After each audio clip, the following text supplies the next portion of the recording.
right, we'll go ahead on and get started.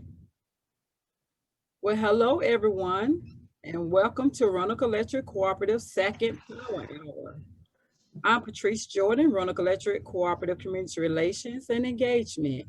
Just a little history for hosting these virtual series. Before COVID-19 pandemic hit, Roanoke hosted in-person meetings such as our Straight Talk forums within our service area to connect and engage with our membership. These forums were led by our board members. Also, Roanoke Shuan Partners for Progress meetings to be a partnership and engage our community organizations led by our executive team members. As we continue to engage and educate our membership and local communities, we have three great speakers on tonight. Two of my colleagues, Marsha Cherry, Chief Operating Officer, and Melissa Smith, Roanoke Connect Sales Manager. We have a guest speaker tonight, Denise Gatling, President and CEO of the Gatling Agency. I will be introducing every speaker as they come forth to present. We will have the Q&A at the end of the meeting, so please use our chat for questioning. Now, I would like to ask everyone to turn off your camera and mute your microphone. Our meeting will be recorded on our website and social media page. Before we start, I'm going to introduce Mr. Millard Mickey Lee, Roanoke Electric Cooperative Board Member, for our invocation. Mr. Lee has been a board member for 22 years serving District 6, and he loves every minute of it. He resides in Gates County with his wife, Faith, for over 32 years, where he raised 3 children in the public school system. Mr. Lee and his wife has 6 grandchildren, of which 3 lives in Gates County area. He is self-employed independent insurance agent, and his son works in the agency with him. He is happy to go into his office every day. Mr. Lee and his office staff work well together. They have a good time and even write some insurance every day, is what he states. So now I'm bringing forth Mr. Millard Mickey Lee. Thank you. Thank you, Patrice. What a great job you do. I want to welcome everyone and say good evening. We're welcoming everyone here, our members, our employees, and our speakers. Thank you for being here and joining us for our powerhouse. We have some great speakers lined up for all of you tonight. We have Mr. Marshall Cherry, our Chief Operating Officer of your co-op. Ms. Melinda Smith, she is in charge of Roanoke Connect. She's the sales manager for that. And last but not least, Ms. Denise James Gatling, President and CEO of the Gatling Agency. In the meantime, let's bow our heads and thank the Lord. Father in heaven, we thank you for bringing us together in thy name this evening. Thank you for our co-op, Father, our members, our employees, and our speakers here today. Lord, we ask that you give us all the wisdom to carry something positive away from here today. And for this, we ask and thank you in Jesus' name. Amen.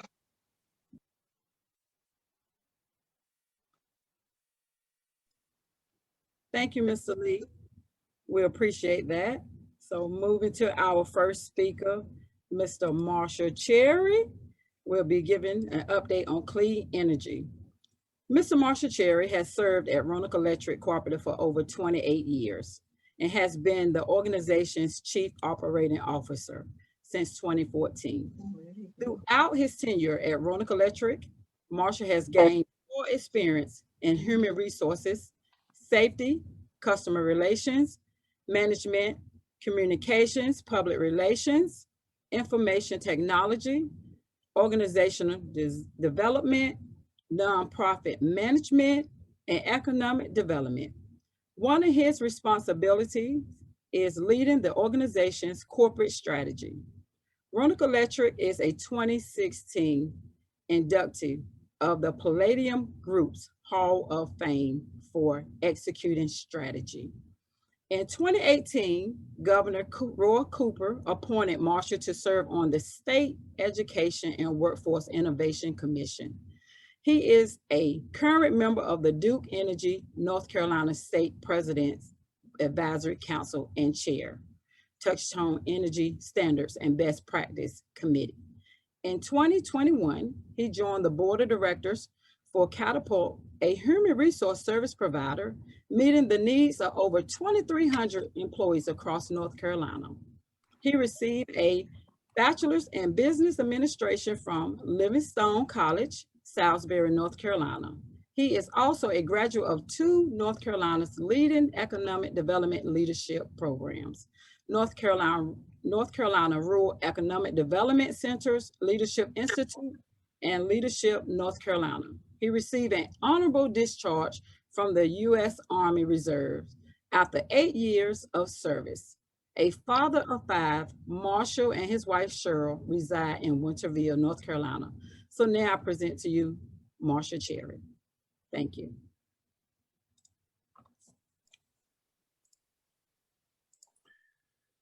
Thank you so much, Patrice, for that great introduction, and certainly looking forward to sharing our clean energy strategy with you tonight, leading into the work that we're doing with our electric vehicle program. Can you go to this is my initial slide.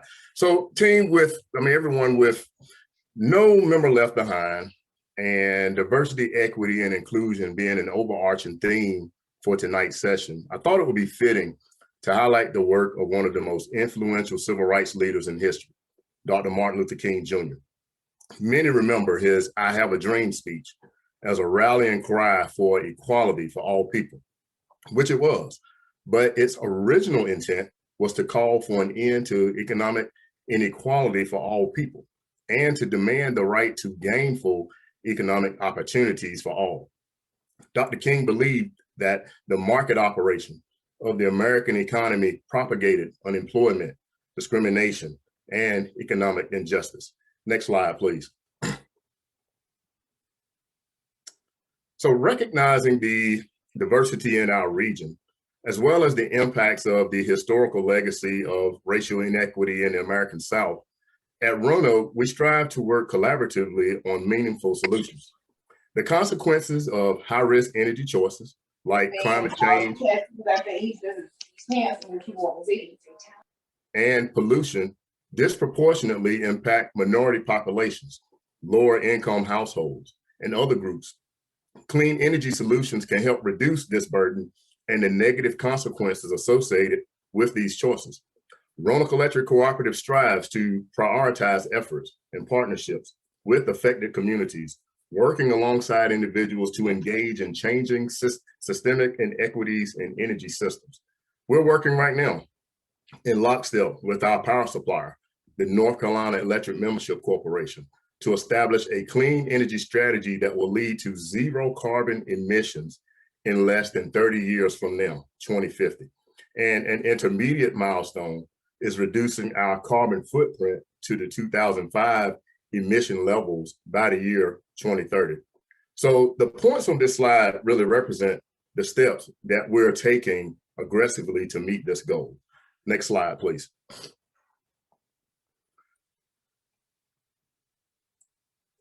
So the cooperative has a very robust strategy to bring affordable clean energy solutions to our member owners while engaging marginalized communities who are typically left out of participating in such programs. We've learned there's a solid business case to make these investments as it supports strengthening our organization's financial position through efficiency. Our Clean Energy Solutions Toolkit meets the needs of all member owners, and these programs have propelled innovation in serving low-income member owner communities. Our smart energy savings devices include EduGrid devices like smart thermostats that you see, as well as what we call Wi-Fi enabled water heater control devices that allow us to enhance engagement with our member owners. Through these programs, we're able to manage use of these devices over the internet to support overall efficiency for the cooperative, thus generating savings to all member owners.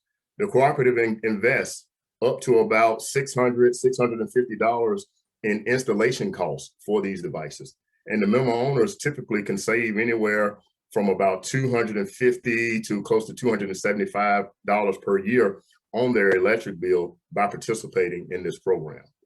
Our other program you see here, Upgrade to Save, is a program that provides financing on energy efficiency upgrades in households. Making sure that the home can withstand a 10-year repayment on the investment relieves the member owner of accumulating personal debt, since the repayment obligation remains with the location. Right now, we have over 1,300 member owners who are participating in this program at some level, but we're proud to say that over 600 of our member owners have received full energy efficiency retrofits, which will include air sealing, ductwork, installing heating and cooling systems, HVAC systems. And what we've learned through measurement and verification is most of our member owners are saving about 25% in energy costs due to participating in this program. We also have some solar/battery projects in the queue right now that will bring operational savings to our organization. These projects, plus our existing community solar garden, have supported our work to make solar accessible to low-income communities. We've been able to leverage community solar through philanthropic partnerships, sponsoring panels to issue credits to member owners in need of additional resources. We've been able to use these issue credits to pay for additional investment in some of the homes on our system to repair rooftops and other urgent repair needs. These homes, once we've cleared those urgent repair needs, are ultimately enrolled in the previously mentioned Upgrade to Save program, moving it from a former status that prohibited full participation in the program because of structural issues. The average benefit that we're seeing pass through to member owners is somewhere in the range of about $15 to $20 per month in credits on their electric bill as a result of benefiting from low-income solar. And of course, you'll see our broadband project listed here, the Roanoke Connect project, which Melissa Smith is going to talk about that more in depth. But I do want to highlight it because it does enable us to manage all of these programs that you see here more effectively. You'll notice just very recently that our communications team recently posted the Emergency Broadband Benefit Program. And this is a program that supports low-income member owners. So our broadband company is participating to make broadband service affordable to all member owners, including low-income households. Next slide, please. In 2019, we launched an electric vehicle charging program. It's a pilot program. This subscription model makes it simpler to participate in a utility electric vehicle program. It's quite different from many programs that a lot of electric utilities will deploy. So this is a subscription model. And so really, in a nutshell, for $50 per month, an individual can drive approximately 1,500 miles per month. Now, do you all see the number that's listed here? And you all heard me talk about some savings that are already available. The number you see here is, yes, you see it, $185, anywhere between $175 to $200 per month is really the savings that an electric vehicle owner should experience due to lower costs in the total cost of owning that actual vehicle. That's real money that can actually be produced within that household. Next slide, please. So as I close, our only requirement to participate in this program is to perform faster home charging during specific times. Even in this program, we will also cover the cost of installing the charger, which is valued at $1,700. Additionally, we are issuing credits, rebates really, to our first 10 early adopters. And as we look to continue to find ways to engage our low-income community into electric transportation, we're right now talking to philanthropic partners who could potentially provide support to provide additional rebates so that we can create a market here in Northeastern North Carolina with electric vehicle transportation. So really, in closing, there is inequity, there's exclusion, and there's imbalance in regions like Northeastern North Carolina. We get it. We actually see it. Our team, we see it, and we experience it every day. But at Roanoke Electric Cooperative, we also work to overcome it. And I'm proud of the impact that our team makes daily to close systemic gaps in our region. Thank you all so much.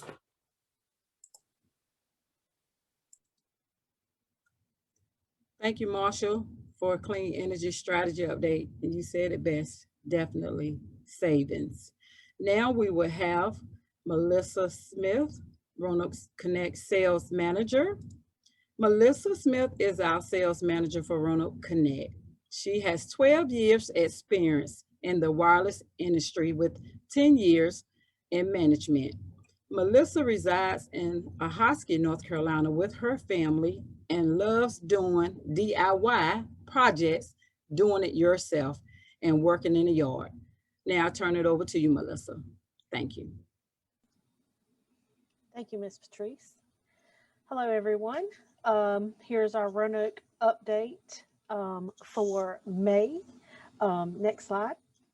So currently we have 848 homes with broadband internet as of April the 30th of 2021. 40 homes installed in Jackson, and crews are finishing up the installations in Conway in the Northampton County area. And we are now working in the Mapleton area and are scheduling installs shortly. Our next phase is Orlando with a potential of 246 potential subscribers. So if you have any friends or family, when I get to the slide naming the areas that you know live there, please ask them to contact us if they're interested in Roanoke Connect. Next slide. So right now, here is how you can sign up, register.roanokeconnect.com. In order to start the installation process, a non-refundable prepayment for the first month of service is required.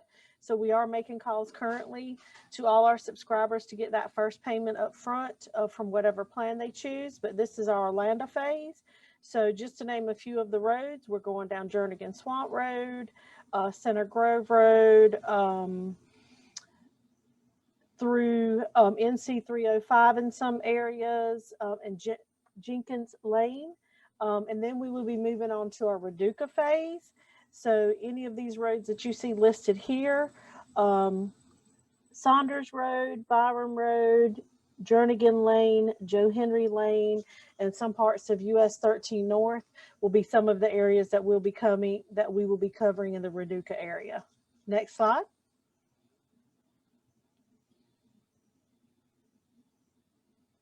So here you see some of our plans that we offer. So the plans that we offer are based on the needs of your internet, of course.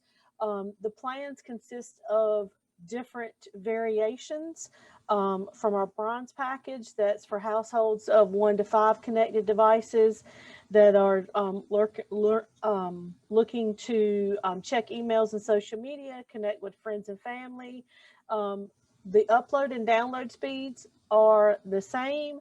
What you are paying for, the upload and download speed, it is unlimited. What you're paying for is the speed. I apologize. All the way up to our platinum package, which is 1 gig upload and download. So you would never have to worry about any buffering with that particular plan. Next slide.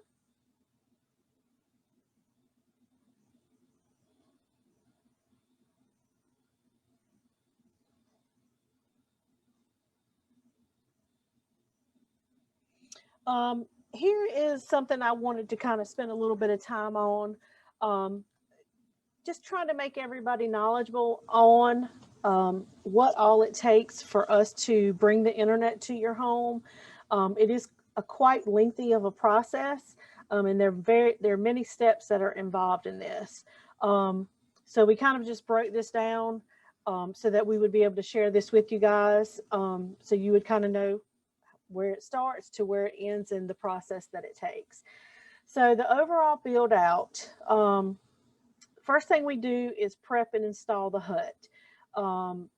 If you look at these pictures here, you'll see some pictures of where we poured the concrete, where the hut is built and some of the inside equipment. The hut is basically what we would consider like the brains of the fiber that we're producing or bringing to you. We currently have 10 huts, 1 at each of our substations. The next step is the installation of our mainline fiber. This is either ran from our poles or underground from the hut. And that's when we run it in front of the houses. The next after that is we test. There's a lot of testing that goes on with this through the different steps of the process to make sure that we are bringing you reliable fiber or internet to your home. Testing of the main line can take up to 2 weeks to get that testing done. You know, if there's any issues or problems, we have to take care of those, and then of course retest. The next is design how to get the service to your home. So this determines how we run the fiber from the pole to your home. And there are several steps involved in that. Please, as we're doing this, or if you're getting calls from us, please inform us of any other lines that are not major utilities, such as septic, underground, dog fences, any type of thing line that you may have buried. We need to know that, so then when we start the next process, we don't cut into any lines that would not be informed with us through 811. And that kind of brings me to the next step. The next step is we place a call to 811 so that we could come in and mark any major utilities in your yard. Other than utilities include power, cable, phone, gas, and sometimes water lines. And we go in and mark those so that we can create the design on how we're going to actually run the fiber to the home. And just for informational purposes, sometimes it could take up to 5 days for us to get this report back from 811 before we can do that. The next part is the crews complete the line to the home. That we call this the drop. At this point, this is where they install a small gray box onto the side of your home. And this has to be spliced in at the pole and at the side of the home. So this is where we either run the fiber above ground or underground from the pole to your home.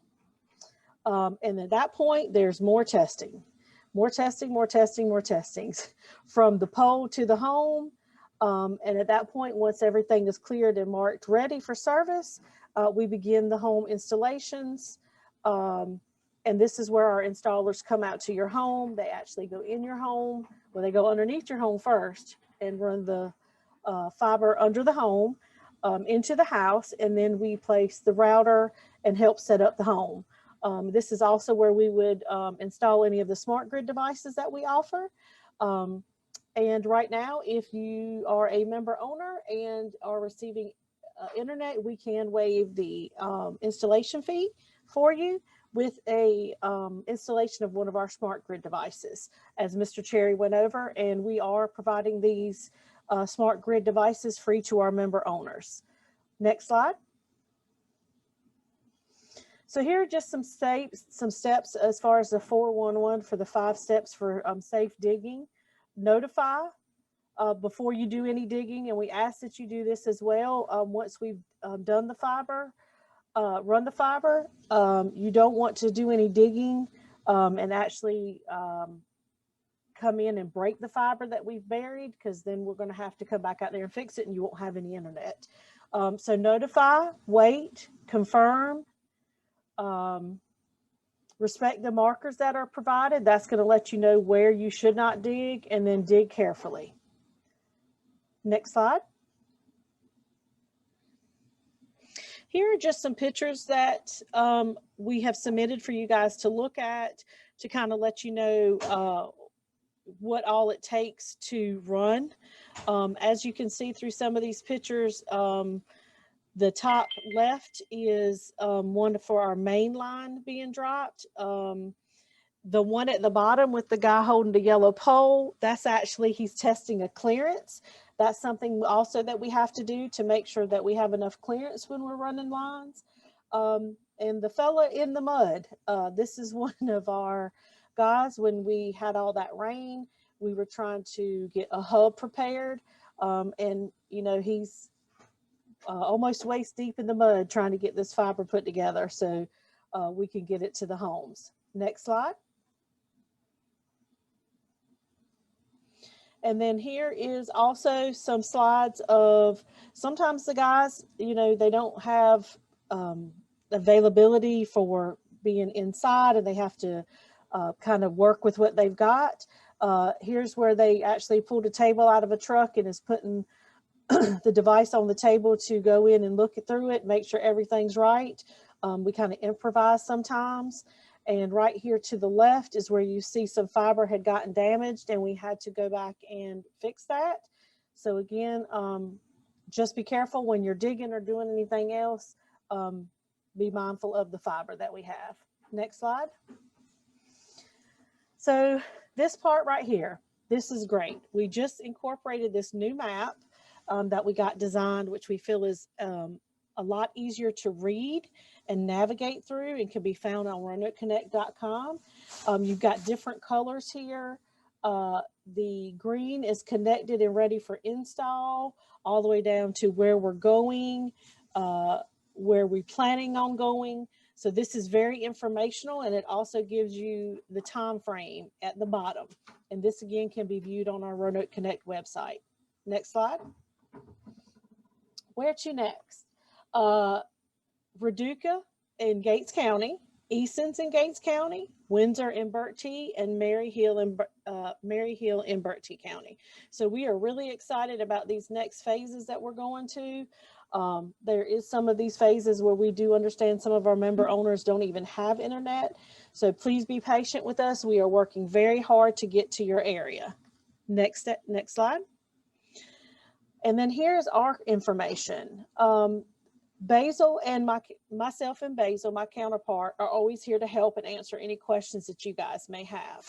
We have listed here our work landline number with our extension and then our work cell phone number.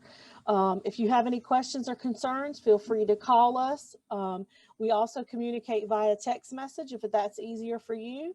Again, the bottom number is our work cell number and the top number is our extension for our office. So any questions that you may have, feel free to give us a call. We'd be more than glad to help you. If you do leave us a message, please give us 24 hours to return your call, and we will return it as soon as possible.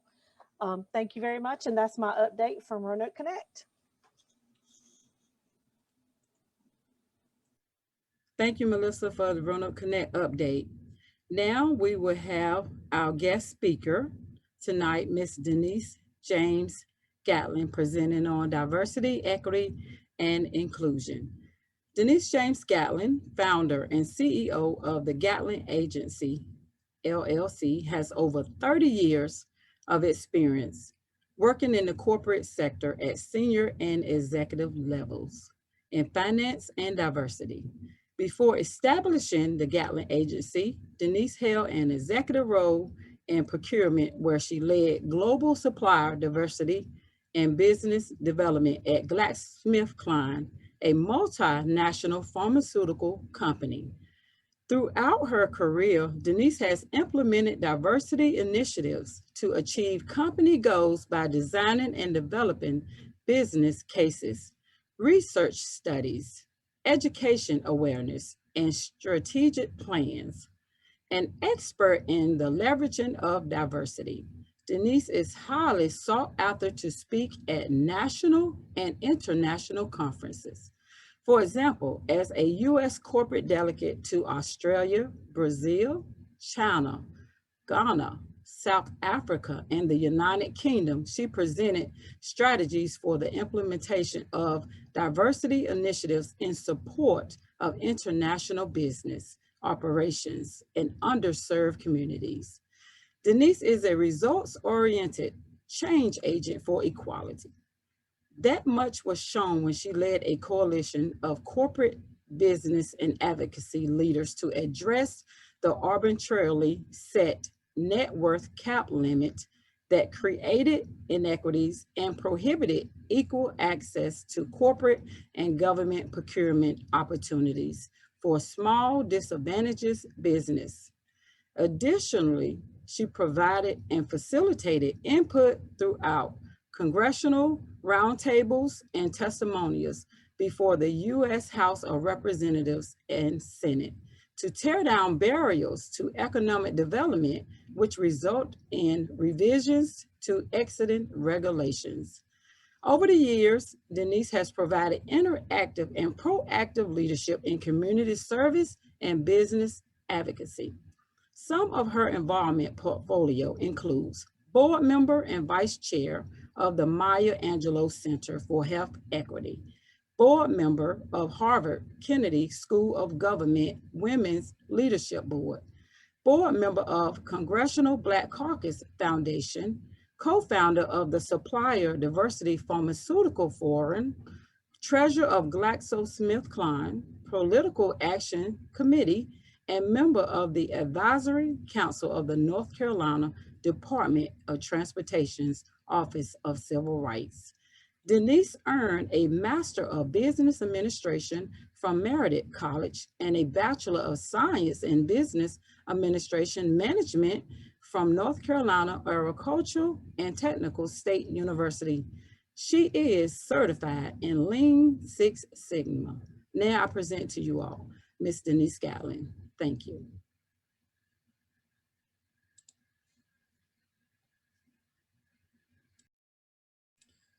Denise, your mic is on mute. Here.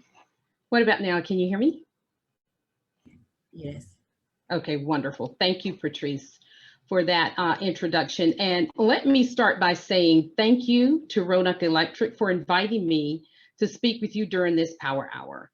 I feel so privileged to be able to talk about a subject that's near and dear to my heart, and one that has actually been my life's work.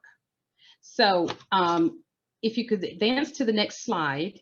In this short period of time, what I want to do is talk about what diversity, equity, and inclusion is, and I'm going to refer to it as DEI for short.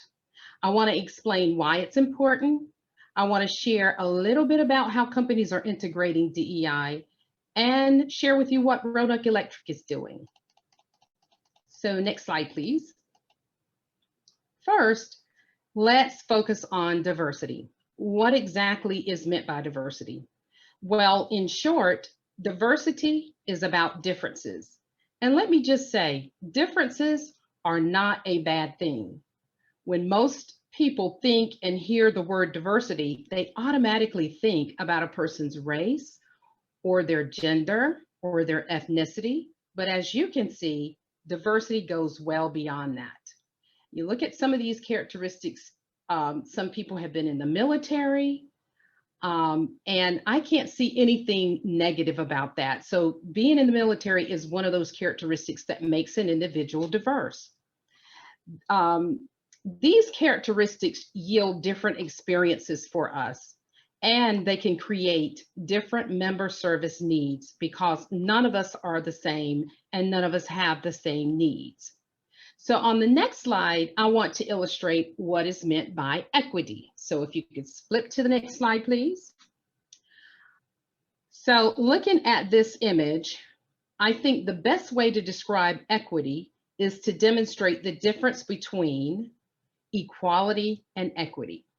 So in this image, you can see that there are three individuals who are diverse individuals, some short, some tall, who all want to share in watching the baseball game. So in this first image, it assumes that everyone is going to benefit from the same support. So as you can see, everyone received one identical box to stand on. They are being treated equally. But even with this equal distribution of resources, the individual to the far right still can't see the game. However, in the second image, which illustrates equity, individuals are given different support to make it possible for them to be able to access this game. They are being treated equitably, and no pun intended, it levels the playing field for everyone. Next slide, please. So I've talked about the D, and we've talked a little bit about E for the equity. And now what I want to do is address what the I stands for. So I is all about inclusion. It's about making sure that everyone has a seat at the table. Now, this community is very diverse, and your leadership is representative of that. And that diversity helps invite discussions to ensure that the inclusion of the needs of all members that the co-op serves. There are voices from your leadership, voices from your member consumers, and of course, suppliers play a huge part. And then community partners also play a part in helping to ensure that everyone is included in the game. Next slide, please. So why is DEI important? Well, when diverse individuals come together, they bring to the table diverse ideas, and they're focusing on DEI and programs and solutions that are going to support the needs of all members. So when I think about Roanoke Electric, one of the programs that comes to mind is the Access program, which extends benefits of solar energy to low and moderate income consumers. There are many other programs, and these solutions help drive down the purchase cost of electricity that is needed to service the community. And these cost savings are then pushed down to the members in your in lower electric bills. And as far as increasing satisfaction, I know that once your electric bills are lowered, your member consumer satisfaction increases because everyone enjoys lower light bills. Next slide, please. So most companies are integrating a holistic approach of DEI. They're not only looking at bringing individuals into their organizations that are diverse to help work there, they're also serving on boards of organizations. And if you take a look at Roanoke Electric, you have a very diverse board as well. These companies are aiming to make sure that there's open dialogue and that they're welcoming of all individuals and everyone that the co-op serves. Engaging the community is another area that most companies are focusing on when they look at diversity, equity, and inclusion. They're making sure they're partnering with the right individuals to help bring the right types of solutions to the table to support Roanoke's objectives. And they're providing opportunities for minority and women suppliers to ensure that the community stays strong. And last and certainly not least, addressing the unique needs of consumers, or in this case, member consumers, is a major focus for a number of corporations and co-ops. So next slide, please. So let's talk a little bit about what Roanoke Electric is doing. So through Mr. Wynn's leadership, your co-op is actually at the forefront of integrating diversity, equity, inclusion in the ways that it brings quality service to you, and it helps to lower your electric bills. In fact, under Curtis's leadership, the national organization has adopted a commitment to make DEI a focus on a national level. So there are a number of other co-ops who have seen the value that DEI has brought to Roanoke Electric, and they too are trying to utilize DEI principles to bring those same types of solutions to their communities because they know that it helps everyone. Additionally, the Gatling Agency has worked with Roanoke Electric by helping them think through ways to keep equity and inclusion as a focus so that they can continue to bring these programs to the member consumers. We're looking at assessments of their operations to make sure that there are ways that they can continue to bring these solutions. And as I think about another program that comes to mind is the Upgrade to Save program that provides free assessments for homeowners and businesses to actually look at energy efficiency upgrades. And we know that once your home has these upgrades, it can help lower your electric bill. And Marshall talked a lot about that earlier. He talked about some ways that your electric bills have been reduced, and they've been reduced because of the innovation that your leadership has brought to the table and looking at it from a diversity, equity, and inclusion lens. So finally, on the next slide, I want to talk, share one more thing with you here as I close. Next slide, please. So remember this picture that I talked about earlier. We talked about equity. We talked about making sure that people have what they need in order to progress. So in this first picture, if you really look at it and you study what is causing this inequity, you see that the fence is really what the problem is. And so in the second image, you see that removing that fence, which is the barrier, then everyone is able to participate in the game and everyone is included. So your co-op is focused on not just providing the equity, but also removing barriers so that there is inclusion for all. And when you include all, that means no member is left behind and everyone can enjoy lower light bills. Thank you very much for your time and having me here today.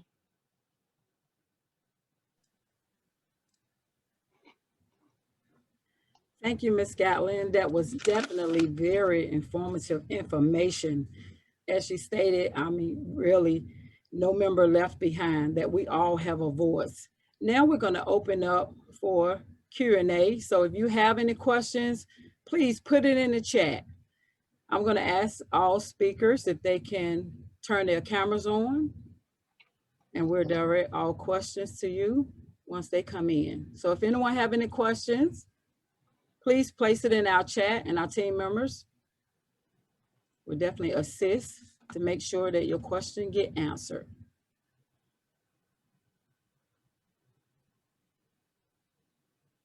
Any questions from anyone? I know we do have a few member owners or local community members that have called in. Richard, if you want to kind of unmute their mic. So if you all want to unmute your mic one at a time and ask your question.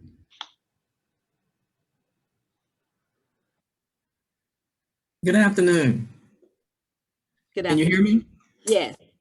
My name is Dr. Anthony Riddick. I'm the chair of the Board of Commissioners in Gates County. And I want to commend REC for the work they're doing in broadband. We call it the western part of the county. Can you share with me what are the future plans? Once you've gotten to all of the predetermined, I saw phase 1 and I saw Roduker, I saw Gates, I saw some of these roads, and this is to Melissa probably. Are there plans to go further? So that's a great question. To answer your question, we're actually working on 2022's projects right now for extending out in our different service areas. So we're hopefully going to be able to get all of those designs worked out and agreed upon on where we're going to extend in 2022. And then we'll be able to inform the member owners as soon as we can about those. But there will be, we are discussing some builds out in the Gates County area. At this time, I'm unable to kind of give you any more information other than that until the final decision is made. But we are going to be doing a significant build out in 2022 for our members as well. Thank you. You're welcome. Do we have any more questions? You can unmute your mic and ask. I was just going to add to Melissa's comment, and Mr. Nguyen may want to chime in also. We are constantly looking for funding to help build this out, and we've faced many challenges along our construction and our fiber implementation. So we are going to be communicating more and more to our member owners to let them know about the situation and some of the challenges that we've come across with building our fiber network. But I'm so glad you did ask that question, and we want to be giving you live updates and continuous updates on our progress, and we will probably be reaching out to our member owners for their support to help get some of our funding issues top of mind and let everyone know where we stand and some of the funding that hasn't come our way, which is very disappointing. So I just wanted to let everyone on the call know that, and there'll be more information coming. I'm sure Patrice will be reaching out with ACRE and other grassroots efforts to help us with this project. Melissa, can you all, when you start doing that, share with the members the particular bills or things that they need to try to be advocates for, to call their legislators so they will hear from the public concern and support of those bills that would be beneficial for broadband and Roanoke Electric? Kirby, would you like to take that one? Yes, Reba, that's a great question. We will definitely be letting everyone know who they can reach out to, what bills we need to address. That's exactly what we're going to need to do. So thank you for bringing that up. We will be sending out various forms of communication for support from our member owners. Okay. This is Dr. Riddick again. I was just on another Zoom meeting. That's what I do. I'm retired, so that's all I do. Today, and Kevin Leonard of the North Carolina Association of County Commissioners came on right at, almost at the end and said that he had just left the legislative building. There's a bill that they're sponsoring so that counties can work directly with providers of broadband. Now we can't do that. And with the monies coming down from the American Rescue Plan, there's money in there for broadband. So we're all looking at this money coming, what can we do with it? And I heard you say you need funding. So I think that's something we need to work, to be paying attention to very closely. What can that money be used for? If the bill is sponsored and if it's passed, that may be an opportunity for counties to actually help in building out some of this broadband getting to the homes. I'm not sure. You know how they give you money and then they don't tell you how to use it. Then they tell you how to use it, then they change it. So yeah.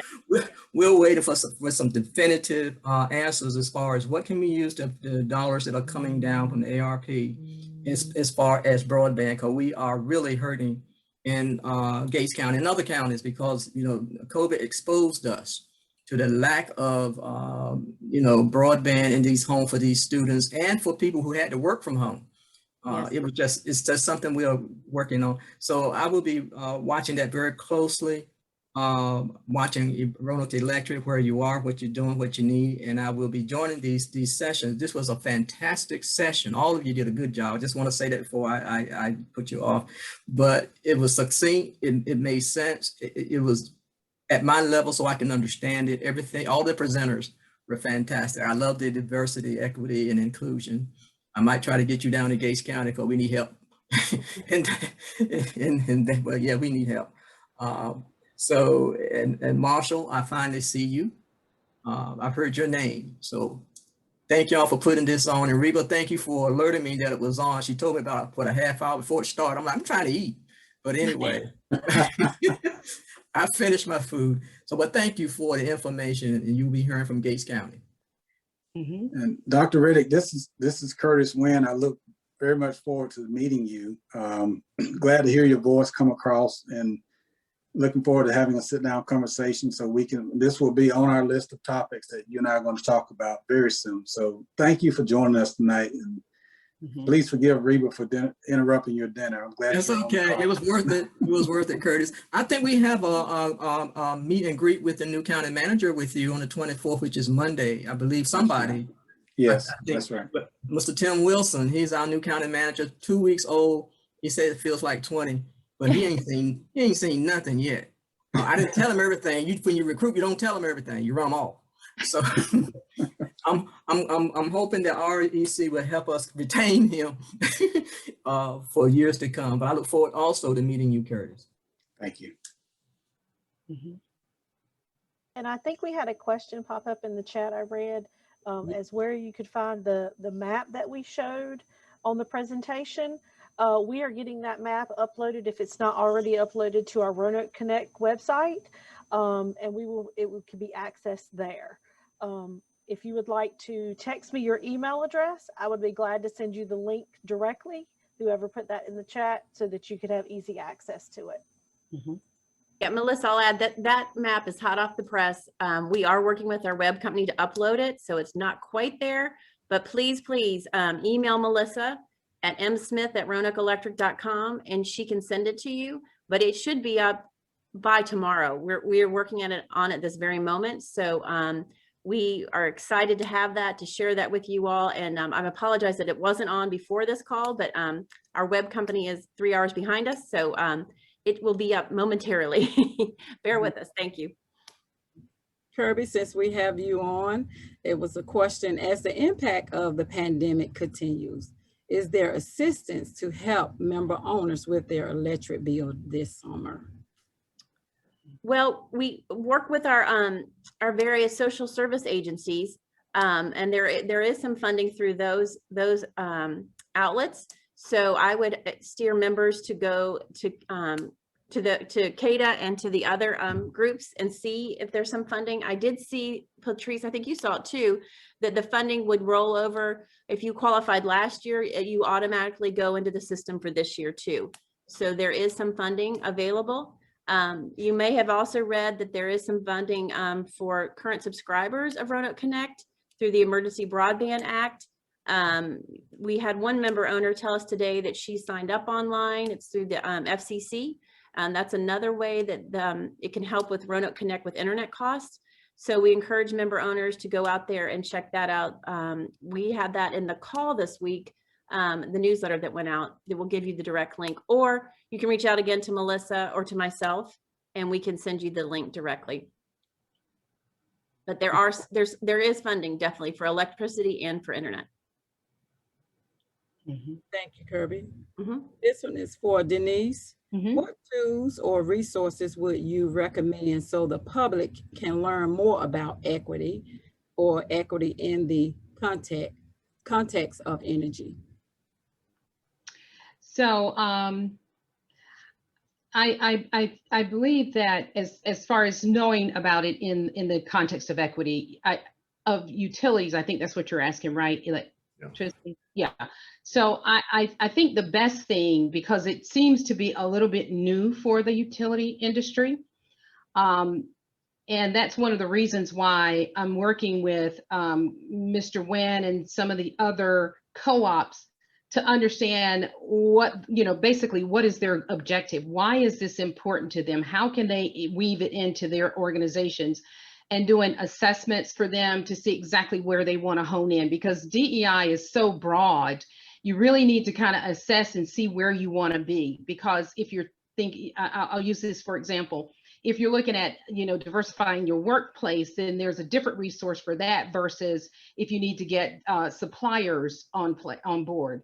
For example, if you're looking, to diversify or use suppliers, there are a number of programs through some of the community colleges that focus on supporting women and minority suppliers. So that's a form of diversity. So it really is going to depend on the actual need itself.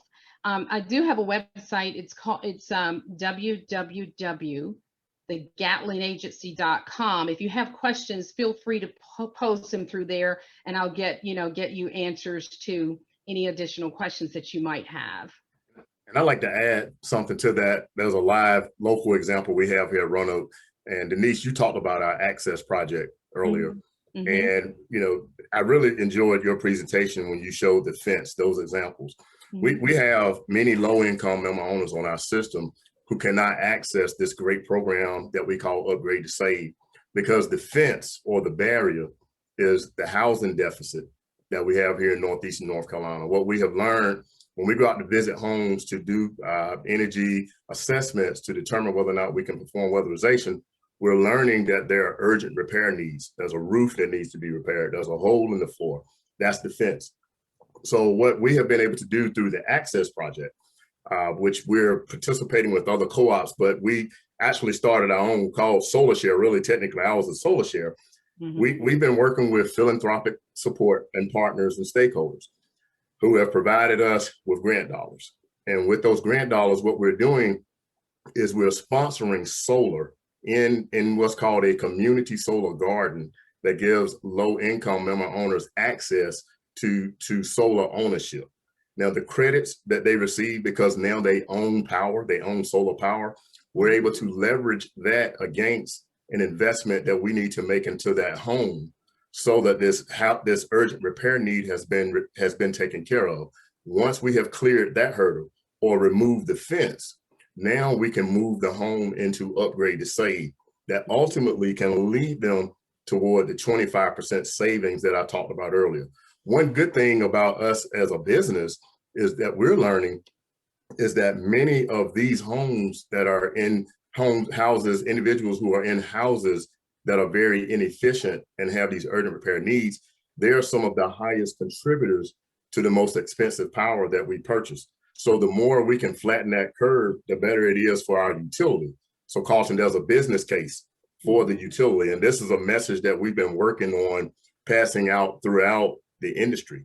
So we have a business case. We're creating this great DEI methodology leading into a member owner who is marginalized, but at the same time, there's a benefit to the utility. So that I wanted to press that because when I saw that image, that really painted the picture for me as to how the program we're doing when it comes to solar share leading into upgrade to save is really making an impact for low-income member owners.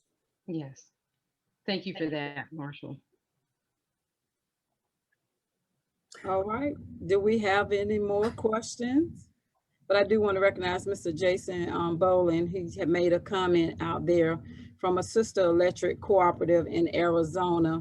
Kudos to Roanoke Electric Cooperative for the great work for your members, and thank you for leading the way. Thank you, Jason. We appreciate you joining us tonight.